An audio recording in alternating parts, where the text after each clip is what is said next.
Media મિત્રોની ઉપસ્થિતિમાં અમારી જે રજૂઆત હતી કે આનો ખુલાસો આપો, ત્યારે એમણે કીધું કે આ વાત બિલકુલ ખોટી છે. બાદમાં ગત રોજ કેટલાક મીડિયા મિત્રોએ કાર્યપાલક ઇજનેરનો સંપર્ક કર્યો. એમણે પણ કીધું કે હું તારીખ 7/12 થી રજા પર છું અને આવી કોઈ પણ જાતની રજૂઆત મેં કોઈ અધિકારીને કે કોઈ નેતાને કરી નથી. આ પ્રકરણમાં મારું નામ કઈ રીતના આવે છે એ મને સમજાતું નથી. ત્યારે આ બાબતને લઈને મનસુખભાઈ વસાવા બોખલાઈ ગયા છે અને એમણે એટલા હદ સુધી સરકારને અને ભાજપના પાર્ટીના ઉચ્ચ નેતાઓને ધમકી આપી કે હું રાજીનામું આપી દઈશ, પાર્ટી છોડી દઈશ.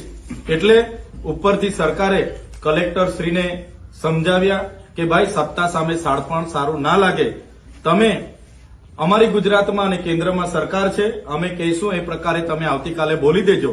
કલેક્ટરશ્રી રજા પર જવાના હતા, છતાં મનસુખભાઈને મળવા માટે એમને ઉપસ્થિત રાખવામાં આવ્યા. એક આખી વાર્તા સ્ક્રિપ્ટ તૈયાર કરવામાં આવી.